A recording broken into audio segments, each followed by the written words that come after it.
नमस्कार मित्रांनो, दुर्गा या मालिकेच्या आजच्या भागामध्ये रात्री झोपताना दुर्गा अभिषेकसाठी दूध घेऊन येते. ती त्याला देते. अभिषेक म्हणतो, तुला माहिती ना मला दूध आवडत नाही. दुर्गा म्हणते, अरे बाईसाहेबांनी सांगितलं आहे ते तब्येतीसाठी चांगलं असतं, सांगितलं ना पी म्हणून. असं म्हटल्यावरती अभिषेक ते नाक मुरडून दूध पिऊन घेतो.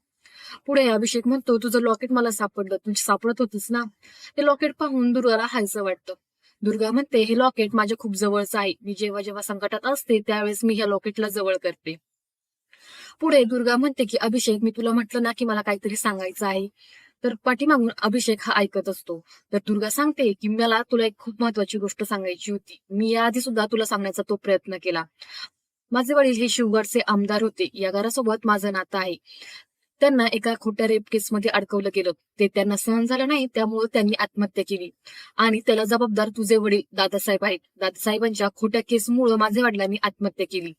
माझं अख्खं आयुष्य दादासाहेबांनी उद्ध्वस्त केलं. मी तुला हे सगळं लग्न आधीच सांगणार होते. त्यासाठी मी प्रयत्न पण केला. मी तुला व्हॉइस नोट पाठवली होती.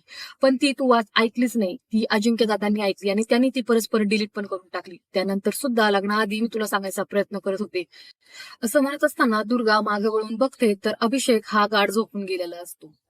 इकडे माईसाहेब जग्गूला म्हणतात की नुसताच थाय करून काही उपयोग नसतो जग्गू. मांजराच्या पावलानं पाऊल टाकायचं असतं आणि शांत डोक्यानं विचार करायचा असतो. मी त्या दुधामध्ये इतकं जायफळ मिसळलेलं आहे की अभिषेक ते दूध पिताच गाढ झोपून जातील. जग्गू मामा म्हणतो, असा डाव टाकलाय म्हणजे काय तायडे तू.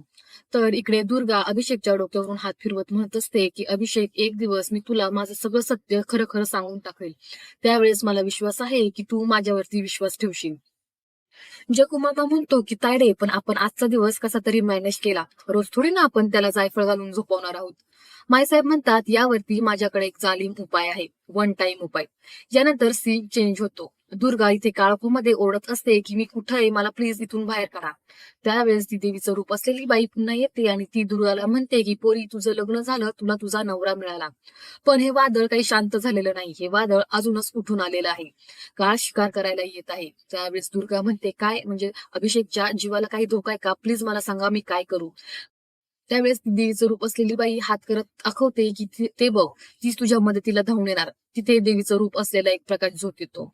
त्यात पुढे ती बाई असं म्हणते की तीच देवी तुला या सगळ्यातून मार्ग काढायला शिकवेल. तुझ्यावरती खूप मोठं संकट येणार आहे. दुर्गा सुद्धा ते देवीचं रूप पाहून भांबावून जाते आणि अचानक झोपेतून डचकून उठते आणि ती विचार करते की काय होतं हे स्वप्न. दुसऱ्या दिवशी सकाळी अभिषेक अजिंक्यला सांगत असतो की दादा, मी काल दूध प्यालो आणि गाढ झोपी गेलो. ते काहीच कळलं नाही की मी कसं काय झोपलो ते. तर दुर्गा म्हणते की काय अभिषेक, तू मला उठवलं का नाही सरे. तर अभिषेक म्हणतो की मला माईसाहेब म्हटल्या ती जर झोपली असेल तर अजून झोपू दे थोड्या वेळ. पुढे अभिषेक दुर्गाला म्हणतो, दुर्गा तू मला काहीतरी काल सांगणार होतीस. दुर्गा म्हणते, काही एवढं महत्वाचं नाही, जाऊ दे. अभिषेक म्हणतो, नाही नाही, काल तुझे मामा मामी पण निघून गेल्यानंतर तू मला काहीतरी सांगणार होतीस, पण तू मला काही सांगितलेलं नाहीस. दुर्गा म्हणते, मी सांगेल तुला नंतर, आता काही तेवढं महत्वाचं नाही. तेवढ्यात तिथे अवंतिका येते आणि ती म्हणते की भाऊजी, तुम्हाला माईसाहेबांनी बोलवलेलं आहे. असं म्हटल्यावरती अभिषेक तिथून जातो. अजिंक्य दुर्गाला म्हणतो की दुर्गा थांब, तू काय सांगणार होतीस अभिषेकला. दुर्गा म्हणते की मी त्याला सगळं काही सांगणार होते, पण तो काल झोपून गेला. तर अजिंक्य म्हणतो, मी तुला काल हेच सांगायचा प्रयत्न करतोय की तू काही यात अभिषेकला सांगू नको. तुमचं आत्ताच लग्न झालेलं आहे. तू असल्या काही गोष्टी आता त्याच्या मनात भरवू नकोस. तो खूप खुश आहे, तुला ते पाहत नाही का. तर दुर्गा म्हणते, पण मी त्याच्यावरती प्रेम करते, आमचं लग्न झालंय आणि सगळ्या गोष्टी मी त्याच्यापासून कसं काय लपू. त्याला माझी खरी आयडेंटिटी माहित नाही. त्याला मी हे सांगणं गरजेचंच आहे. अजिंक्य म्हणतो, तू सध्या तरी त्याला काही सांगू नकोस. तुला माहित नाही की या घरातील लोक कशी आहेत. तुला अजून माईसाहेब आणि दादासाहेब काय आहे ते काहीच माहित नाहीयेस. त्यामुळं बेटर वे की तुम्ही इथून बाहेर जा आणि बाहेर पडून तुम्ही संसार करा. दुर्गा म्हणते, दादा तुम्हाला माझी काळजी आहे, बरोबर आहे, पण तुम्ही माईसाहेबांबद्दल असं काही बोलू नका ना प्लीज. तर अजिंक्य म्हणतो की तुला माहित नाही की माईसाहेब किती तिरक्या चालीचे आहेत त्या. तुला अजून त्याबद्दल काहीच कल्पना नाही, म्हणून तुम्हाला सांगतो की तुम्ही दोघ जण इथून दुसरीकडे जाऊन संसार करा. दुर्गा म्हणते, पण मला एक कळलं नाही दादा, तुम्हाला माझं सत्य सगळं खरं माहित आहे, तरी सुद्धा तुम्ही शांत कसे राहिलात. तर अजिंक्य म्हणतो, कारण तू खरी आहेस. मी अभिषेकवरती तुझं किती प्रेम आहे ते पाहिलेलं आहे. मला या घराची काळजी आहे, तसंच मला अभिषेक सुद्धा महत्वाचा आहे. म्हणून मोठा भाऊ म्हणून मी जे काही तुला सांगतो आहे त्यावरती एकदा विचार कर. तेवढ्यात तिथे अभिषेक येतो. अभिषेक दुर्गाला म्हणतो, दुर्गा चल उरक लवकर, आपल्याला निघायचं आहे. दुर्गा म्हणते, कुठं निघायचं आहे. अभिषेक म्हणतो, तुझ्या माहेरी जायचं आहे. माईसाहेब म्हटल्या, जाताना दुर्गाला सुद्धा सोबत घेऊन जा. दुर्गा म्हणते, किती गोड आहेत ना माईसाहेब. असं म्हणून ते दोघ जण तिथून निघतात. पुढे हे दोघ जण दुर्गाच्या माहेरी जायला निघतात. त्यावेळेस अभिषेक दुर्गाला एक चॉकलेट देतो. दुर्गा म्हणते, हे काय? अभिषेक म्हणतो, आपल्या प्रत्येक दिवसाची सुरुवात ही गोड व्हावी यासाठी मी तुला रोज एक चॉकलेट देणार आहे. दुर्गा म्हणते, अरे बापरे, मला डायबिटीस वगैरे व्हावा म्हणून तर नाही ना? अभिषेक म्हणतो, छे असं काही नाही ग, पण बघ ना, इतके दिवस आपल्याला बोलणं भेटणं सुद्धा मुश्किल होतं, पण आज मात्र आपण दोघ जण एकत्र आहोत, यावरती माझा खर तर विश्वासच बसत नाहीये. तर दुर्गा म्हणते, किती गोड आहेत ना मायसाहेब, हे सगळं काही घडलं ते मायसाहेबांमुळेच घडलेलं आहे. बघ ना, त्यांनी त्यांचा शब्द मोडला आपल्या लग्नासाठी. अभिषेक म्हणतो, पण ह्या गोष्टीसाठी तू सुद्धा तितकीच जबाबदार आहेस. तू नसती तर मी सुद्धा इतका हट्टी झालो नसतोस. मी तुझ्या प्रेमात पडलो आणि तुझ्या ह्या चेहऱ्याला बोललो, किती सुंदर दिसतेस तू. यावरती दुर्गा लाजते. अभिषेक तिला हसतच म्हणतो, अरे बापरे, तू लाजलीस का काय? दुर्गा म्हणते, चल रे, काय पण, असं म्हणून ते दोघ जण तिथून निघतात. गाडी चालवत असताना दुर्गा अचानक अभिषेकला गाडी थांबव असं जोरात ओरडते आणि म्हणते की ती बघ, ती तिथं बाई आहे. अभिषेकला मात्र समोर कोणतीच बाई दिसत नाही. दुर्गाला ती देवीचं रूप असलेली बाई दिसलेली असते. दुर्गा मोठमोठ्याने ओढत असते, ती काय, तुला तिथं समोर दिसत नाही का? असं म्हणत दुर्गा गाडीतून खाली उतरते आणि ती दाखवते की तिथं ती बाई आहे. अभिषेक म्हणतो, दुर्गा तिथं कुणीच नाहीये, तू शांत हो. चल आपण घरी जाऊ आणि तू तुझ्या आईला भेट, सगळं काही नीट होईल. पुढे अभिषेक म्हणतो, आणि मला तुला एक सिक्रेट सांगायचं आहे. घरी गेल्यावरती अभिषेक दुर्गाला एक गिफ्ट देतो. दुर्गा म्हणती, यात काय आहे? अभिषेक म्हणतो, तूच उघडून बघ ना. दुर्गा ते गिफ्ट खोलते, त्यामध्ये साडी असते. ती पाहून दुर्गा खुश होते. दुर्गा म्हणते, ही माझ्या आईची लग्नातली साडी आहे. अभिषेक म्हणतो, मला तुला लग्नासाठी काहीतरी गिफ्ट द्यायचंच होतं, पण कपडे दागिने हे सगळेच देतात, पण मी वेगळं असं काय देऊ याचाच विचार करत होतो. तेव्हा बोलता बोलता गौरीकडून मला असं कळालं की तुझ्या आईची लग्नातली साडी घरी आहे. मग काय, मस्तपैकी ड्रायक्लीन केली आणि तीच तुला गिफ्ट म्हणून दिली. आता यामुळं तुझी आई तुझ्यासोबत कायम असेल. दुर्गा म्हणते, मला जर हे आधीच माहित असतं की हे सिक्रेट आहे तर. तेवढ्यात अभिषेक म्हणतो, तर मला तुझा असा चेहरा पाहायला मिळाला नसता. आणि तसंही तू तरी मला कुठं सांगितलंस की तुझ्याकडे एवढा मौल्यवान ठेवा आहे ते, मग हे पण सिक्रेटच झालं ना. असं म्हणून हे सगळेजण हसतात. तेव्हा तिथे काका येतो. काका दुर्गाला बघून म्हणतो की, अरे वा, जोडीनं. दुर्गा कशी आहेस, बरी आहेस ना? तर दुर्गा हो असं म्हणते.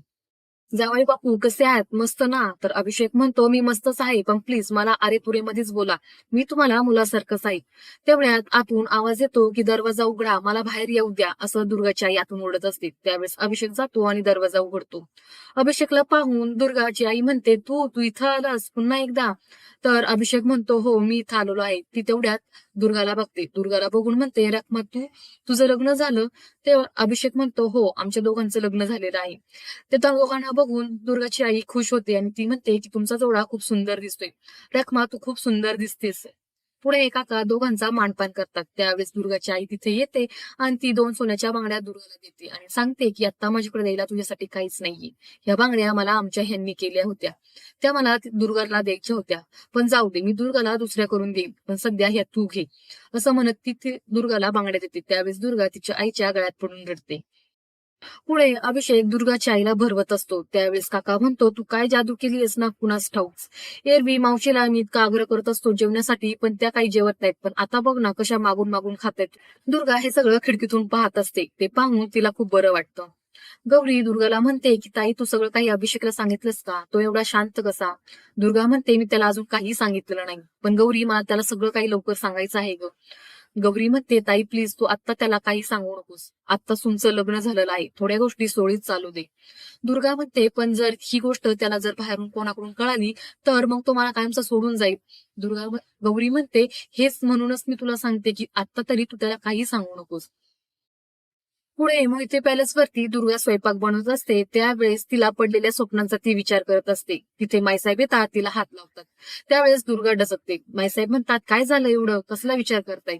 दुर्गा म्हणते, काही नाही असंच. माईसाहेब म्हणतात, मी तुम्हाला सांगायला आले होते की उद्या घरामध्ये गोंधळ करायचा कार्यक्रम आहे. आपल्याकडे प्रथा आहे की लग्नानंतर घरामध्ये गोंधळ घालायचा असतो. तेच मी तुम्हाला सांगायला आले होते. दुर्गा म्हणते, हो का? तर बाईसाहेब म्हणतात की उद्याचा नैवेद्याचा प्रसाद हे तुम्ही दोघी नवीन सुनांनी मिळून बनवायचा आहे. दुर्गा म्हणते, हो चालेल ना. असं म्हणून दुर्गा तिथून जाते. तिथे जग्गू येतो आणि तो म्हणतो की, तायडे तुझ्या डोक्यात नक्की काय चाललेलं आहे? तर बाईसाहेब म्हणतात, उद्याचा दिवस गाठायचा आहे जग्गू.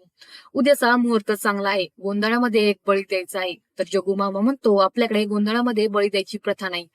तर माईसाहेब म्हणतात, मग ती आतापासून सुरू होणार आहे असं समजा. आणि आजचा हा भाग मित्रांनो इथेच संपतो. पुढील भाग पाहण्यासाठी चॅनलला सबस्क्राईब करा. धन्यवाद.